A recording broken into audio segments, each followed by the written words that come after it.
one of the other big things that comes with distinguishing what is a mystery school. And I think there are other groups, out there that call themselves a mystery school, but my understanding of what we do and my experience of what we do in the modern mystery school has been very different in just studying the mysteries, for example. We do more than just study the mysteries and learn tools for, spiritual practice or improving our lives. There is something that we work with in which is called lineage, right? And this lineage thing is something that really distinguishes us as a mystery school that has ancient roots versus just something that, one person decided to start and teach their concepts of things. We have the handing down process that goes back pretty far. So can you explain for the layperson, what is lineage? Why is it important? And then how do we know that we have lineage? What is our evidence, and how do we know that it's unbroken? Do we have any evidence for that? It's another good question. Great questions. So, lineage is, in terms of what we do as a mystery school, is something that has a tried and tested history of practices, teachings, healings, modalities that have been around for, in our case, thousands of years, that through this tried and tested practice are proven to work and to be accurate. So they don't come from a person, they don't come from someone's whims, they don't come from something that just popped into someone's head and, hey, let's all do this and let's try. Ultimately, how do you know that it is accurate, it is true, is through your own application and direct experience. So we have something called a life activation. And for the people, I don't do them anymore because it's been many years and there's many thousands who can do it. But when I did do it, one of the questions would come up, well, how do you know this works? And I'd say, try it. And we still use that methodology today. Try it, watch what happens, because so many people seek validation of something from outside themselves. They seek it from, maybe it's from a book. There's a lot of people, this book says this, that organization says this.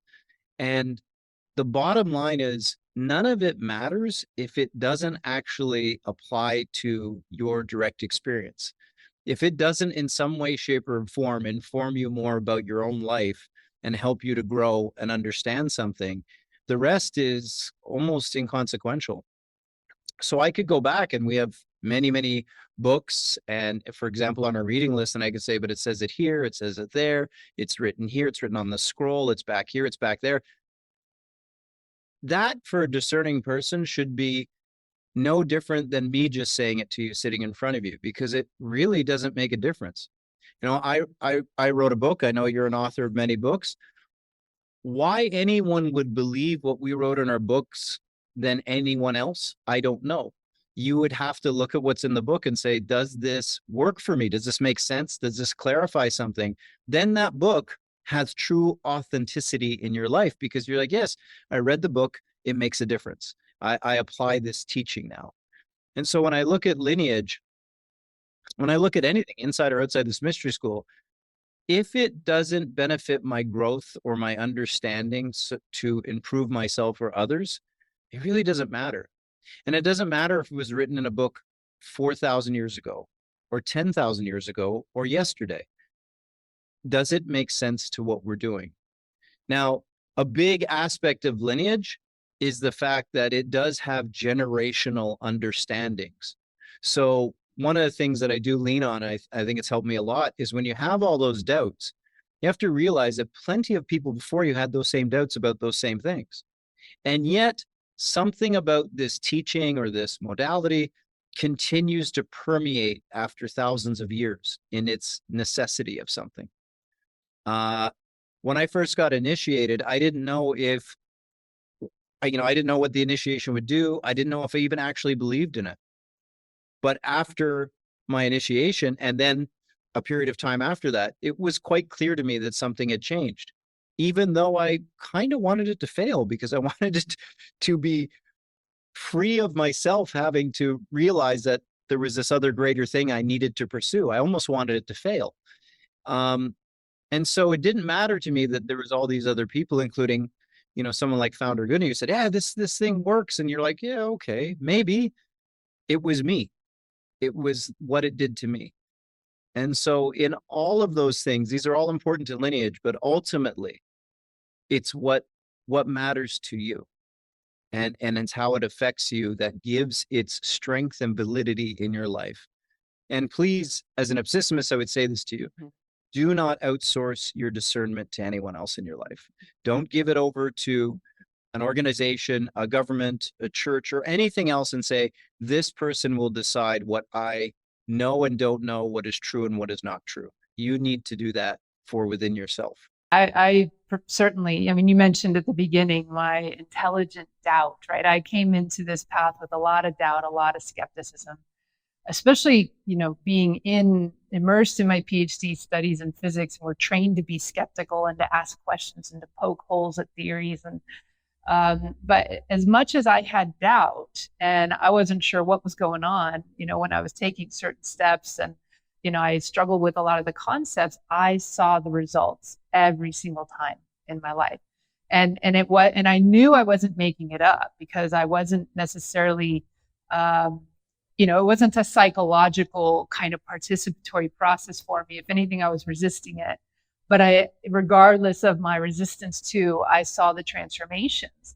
And yet I was a participating skeptic in the sense that I was willing to give it a try. I was willing to experiment with it and see if it reveals itself to me in my own life. And by the fruits or by the results directly that I kept getting, I knew that this is good. And then my other, so my life became my proof. And then, as much as I would ask the deeper questions, I also found that there was no bottom to the well of not just knowledge, but deep understanding. And, that you can't make it up. One person could not come up with all of that stuff. So I knew that there was such an accumulation of knowledge, understanding, and wisdom that had been handed down, from generation to generation, that was then being shared. And it's not just a book knowledge, it was a lived, practical, applied knowledge that this is how we do this. And it's not just about the what, it's the how. One of the things that we often teach in the Mystery School is that we're not a seminar company. We're not here to teach you about a subject. We're here to teach you the subject, how to live it, how to embody it. And that is not something you can get out of a book. That's something that really requires that immersive experience in person, where we can work with each individual and be immersed in the energetic field and so forth. And so this combination of my own direct experience, me witnessing the results in other people as well, and then, just knowing that no matter in 20 years, no matter how far down that, well of knowledge I've dug, it keeps going deeper. And the farther I go, the more I realize I'm still just scratching the surface here, because there's so much more. And so, that I think really speaks volumes to the fact that there really is lineage, where so many other things I tried before, it would just plateau. They'd hit a wall in terms of being able to sufficiently answer questions in a satisfactory way. Whereas here I've never hit that within the modern mystery school.